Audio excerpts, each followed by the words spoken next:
Sa landas na pinapangarap,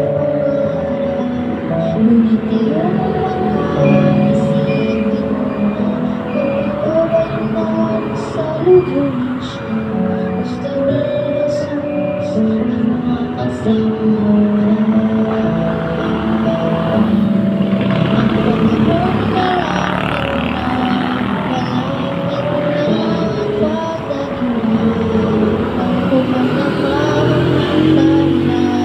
umandang salubungin siya.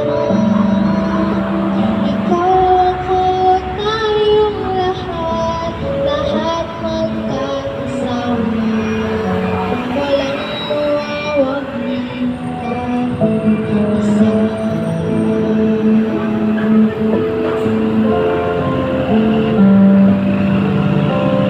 Kay sarap na doon sa langit na bayan, tuwa at kasiyahan ang mapapakinggan. Walang mararanasan na mga kapinatiran. Doon sa Ama, ang buhay ay walang hanggan.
Magandang hapon po sa bawat isa, sa ating lahat. Kami po ay mga Baptist, Cornerstone Anabaptist Mission po doon po sa San Juan de Mata, sa Barangay San Juan de Mata po kami. Doon po kami mayroong mission house po doon. Kami po ay nagbabahagi po ng salita po ng Diyos sa inyo. Bago po ang lahat, ako po ay bumabati sa mga tatay na Happy Father's Day po. Opo, salamat po sa inyong pagigilig. Ngayon po ay gusto ko po magbahagi po ng mensahe po ng ating Panginoon ayon po sa Biblia. Nasabi po sa Romans chapter 10 verse Romans chapter 3 verse 10. As it is written, there is none righteous, no not one. Sinasabi po ng Biblia na walang matuwid, wala kahit isa. Ang katotohanan po mula sa Bible ay ang tao po ay hindi po siya matuwid sa paningin ng Diyos. Sinasabi po niya doon, walang matuwid, wala kahit isa. Ibig sabihin po, ang tao po ay sadya po siyang may kasalanan. Yan po ang kasalanan na dala-dala po ng isang tao, lahat po ng tao. At ito po, kasalanan na ito, sinasabi ho ng Bible ay napakalaking epekto po niya ito sa Diyos, sapagkat sinasabi ho ng Bible sa Isaiah chapter 59 verse 2, but your iniquities have separated between you and your God, and your sin is hid his face from you, that he will not hear. Masabi mo ng Bible, ang ating kasamaan, ang ating kasalanan, ang siya pong nagpahiwalay mula sa Diyos. Siya po ay pong isinarado ang kanyang tenga at kanya pong itinakip. O kanya pong tinakpan ang kanyang mukha. Masabi mo, itinago niya ang kanyang mukha. Tayo po ay hiwalay sa Diyos. At ang Diyos ay tinago po niya ang kanyang mukha at itinakpan ang kanyang tenga dahil po sa kasalanan. At ang sabi po ng Bible sa Romans chapter 3 verse 23, ang sabi niya po doon, for all have sinned and come short of the glory of God. Sapagkat ang lahat ay nagkasala at hindi po makakaabot sa kaluwalhatian ng Diyos. Sabi ko yung talata, lahat po ay nagkasala at hindi po aabot sa kaluwalhatian ng Diyos. Dahil sa kasalanan, hindi po tayo pupunta sa langit. Yan po ang katotohanan. Dahil sa kasalanan, hindi po tayo aabot sa Diyos sa kasalanan. At merong kaparusahan ng kasalanan. Ang sabi ko ng Romans chapter 6 verse 23, for the wages of sin is death. Ang kabayaran ng kasalanan ay kamatayan. Kaya ho nararanasan natin ang kamatayan dahil po sa kasalanan. Dahil sa kasalanan, ang tao po ay mamamatay. Physical. Hindi lamang po doon nagtatapos. Ang sabi ng Bible sa Hebrew 10 o Hebrew 9 verse 27, it is appointed unto men once to die, but after this the judgment. Itatakda po sa isang tao na siya po ay mamamatay at pagkatapos ay kahatulan. Ano po ang kahatulan na ito na sinasabi ng Bible? Ang kahatulan po na sinasabi ng Bible sa Revelation chapter 20, verse number 14 and 15, and death and hell were cast into the lake of fire. This is the second death, and whosoever was not found written in the book of life was cast into the lake of fire. Nasabi ho niya doon, ang kamatayan at ang Hades ay itatapon sa dagat-dagatang apoy. Ito ang ikalawang kamatayan. At ang sino man hindi makita sa aklat ng buhay ay itatapon ko sa dagat-dagatang apoy. Napakalungkot na bahagi po ng salita ng Diyos ito. Maaari po hindi tinuturo sa atin, subalit yun po ang katotohanan na sinasabi ng Bible. Ang sino mang hindi makita sa aklat ng buhay ay itatapon po sa dagat-dagatang apoy. Yun po ang katotohanan.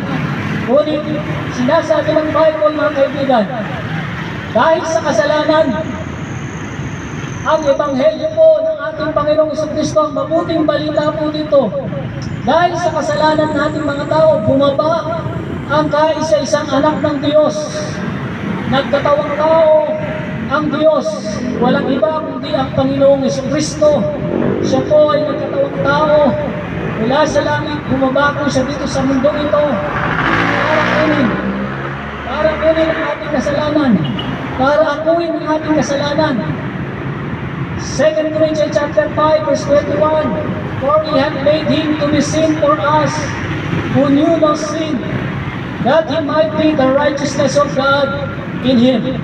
Sabi niya sa Tagalog, kaibigan, si Jesus po, ang Panginoon, ay naging kasalanan.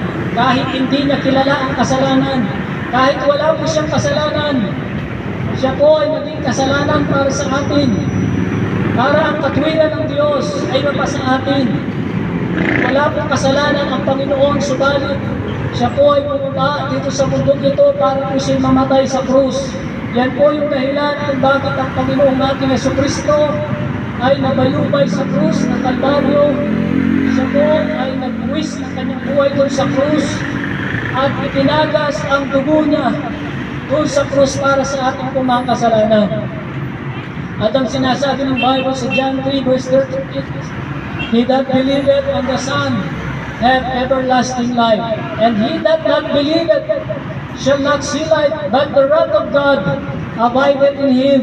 Ang sino mang sasampalataya sa anak ay magkakaroon ng buhay na walang hanggan.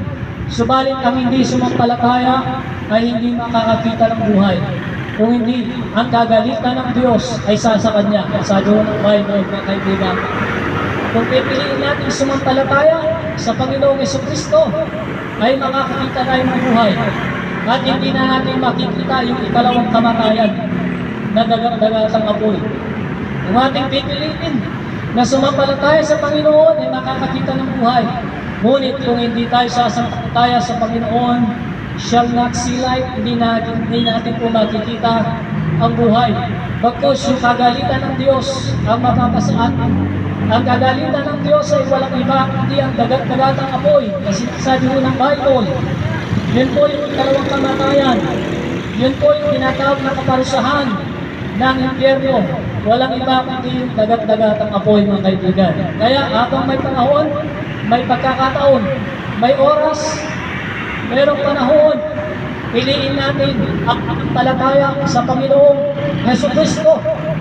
Sumampalataya sapagkat yan po ang sinasabi ng Bible sa Romans chapter 10 verse 9, that if thou shalt confess with thy mouth the Lord Jesus Christ, and shalt believe in thine heart that God hath raised him from the dead, thou shalt be saved. Kung ipapahayag natin sa ating mga labi, sa ating mga bibig, ang Panginoong Jesucristo, na siya po ang Panginoon. Siya po ay namatay para sa ating kasalanan. Siya po ay muling binuhay ng Diyos mula sa mga patay. Ikaw ay maliligtas. Thou shalt be saved. Acts 16:31.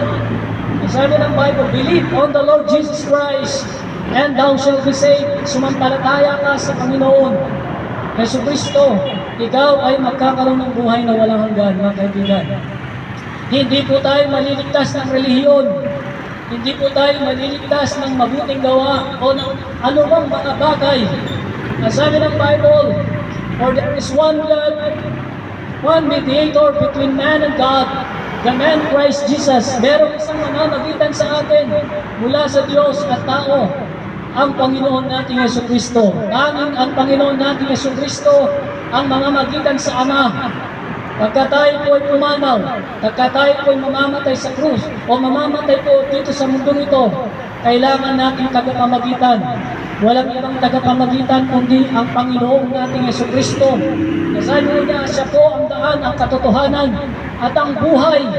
Walang sino mang pupunta sa Ama kung hindi sa pamamagitan niya. Yan po ang sinasabi ng John 14 verse 6, I am the way, the truth, and the life. No one cometh to the Father but by me. Ang sinasabi po ng Panginoon natin Jesucristo nung siya po ay nabubuhay pa dito sa mundong ito. Mga kaibigan, kailangan mo tagapamagitan. Kailangan mo merong isang mamamagitan sa ating buhay pagkatapos nating buhay dito sa mundong ito. After po ng buhay natin dito, mga kaibigan, may buhay pang susunod. Meron pa pong buhay kung saan ang ating kaluluwa ay babangon. Ang ating kaluluwa ay babangon kapag po tayo namatay. Ngunit kapag bumangon ang ating kaluluwa, ang sabi ng Bible sa Hebrew 9:27, it is appointed unto men once to die, but after this the judgment. Itatakda sa atin, itatakda sa iyo, itatakda sa akin, itatakda sa lahat ng tao dito sa mundo ang isang kamatayan. Ang sabi ng Bible, ngunit pagkatapos ng kamatayan na ito ay kahatulan, sabi ng Bible. At ang kahatulan na ito, haharap tayo mula sa Diyos. Ang kahatulan na ito ay yung tayo po ay makikita natin ng Diyos.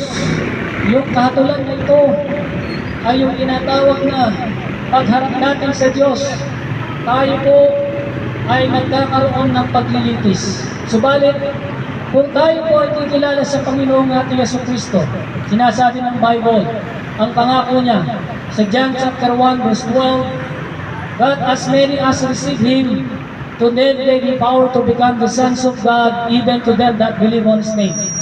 Sinasabi niya, kung tayo po sumasampalataya, kung tayo sumasampalataya kagaya ng marami, kung tayo itatanggap sa kanyang anak na si Jesucristo, ay bibigyan niya tayo ng karapatang maging anak ng Diyos. Yan po ang pangako ng Diyos, mga kaibigan. Yan po yung pangako ng Diyos kung tayo po sasampalataya sa kanyang anak na si Jesus. Yan po yung pangako ng Diyos kung tayo po ay mananampalataya sa Panginoon natin, Jesucristo, ay magkakaroon po tayo ng buhay na walang hanggan. Yan po ay pangako. Hindi po tayo maliligtas na kahit anuman ng relihiyon, ng leader ng simbahan, o kahit anumang mga gawa, hindi po tayo maliligtas. Sapagkat sabi ng Ephesians 2 verse 8, "For by grace are you saved through faith, and not of yourself, it is the gift of God, not of works, that any man should be boast." Sabi niya ho doon, sapagkat sa biyaya kayo naligtas, hindi sa inyong magawa, sapagkat ito ay sa biyaya at pananampalataya, sa awa, hindi sa ating sarili, hindi sa ating gawa. Ito ay regalo ng Diyos, at ang sino man, upang ang sino man na hindi po magmalaki. Alam niyo, kaibigan, kung ang kaligtasan ay ang simbahan, ay maaari natin ipagpalagi sa Diyos ito pagharap natin.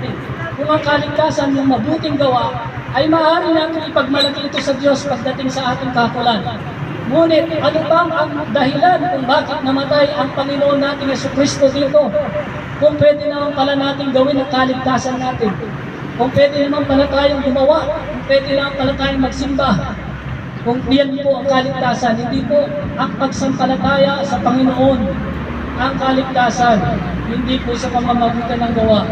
Yan po ang sinasabi ho ng Bible, mga kaibigan. Kung ating pipiliin na sumampalataya sa Panginoon, kung ating pipiliin na tumanggap sa Panginoon, alam niyo kaibigan, magkakaroon po tayo ng buhay na walang hanggan. Ang sabi ng Bible, pahayag lang natin sa ating bibig, sa ating puso, ang Panginoon natin Jesucristo.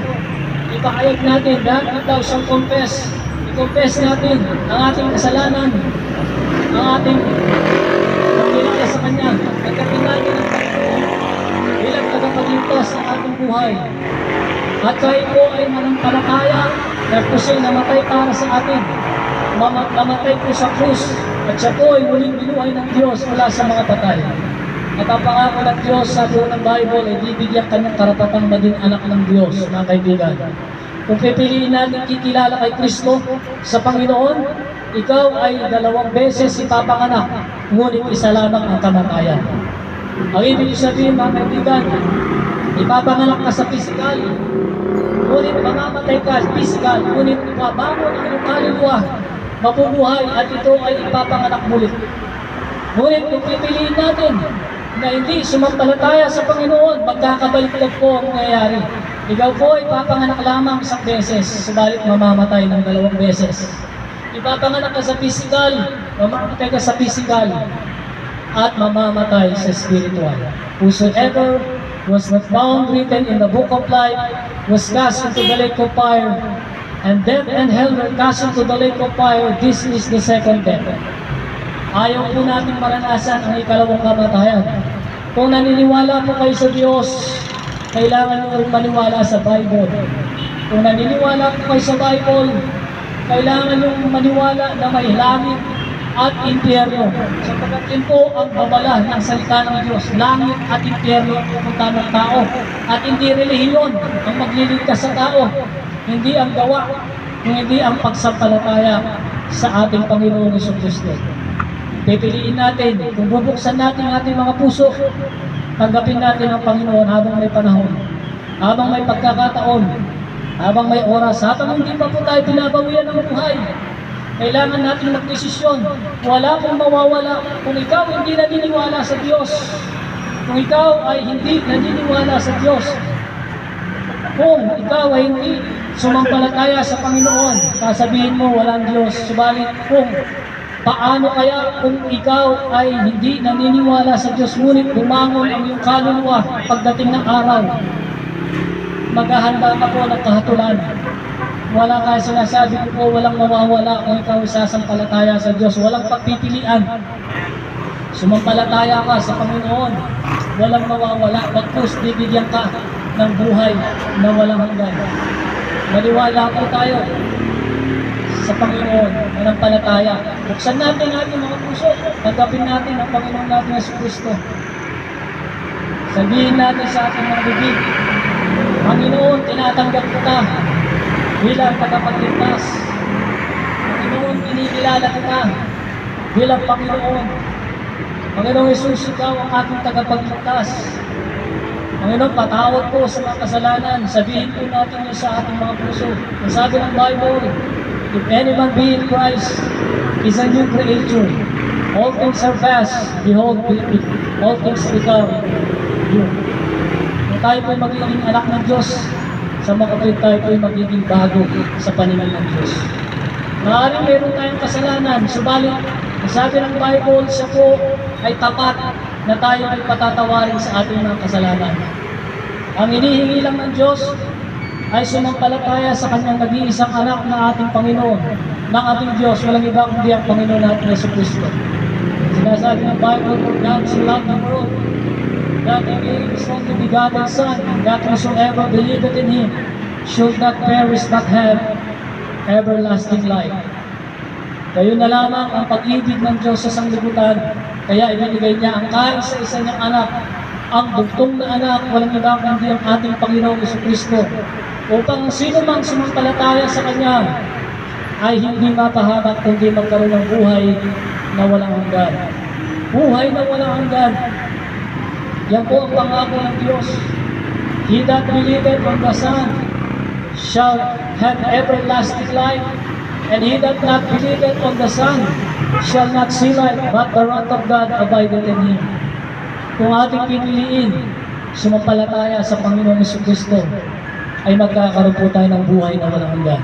Ngunit kung hindi natin pipiliin, kung itatakwil natin ang ating Panginoong Jesucristo, shall not see life. Ang sabi ng Bible, hindi ka makakakita ng buhay.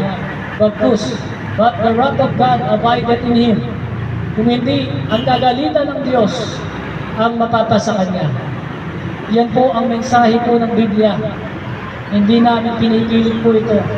Hindi namin ipinipilit po sa inyo. Kung hindi ito ay binabahagi lamang po namin sa inyo. Kaya maraming salamat po sa mga panahon ninyo, sa mga oras ninyo.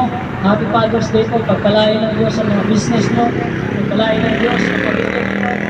Lagi po kayo sa aming panalangin. Maraming salamat po.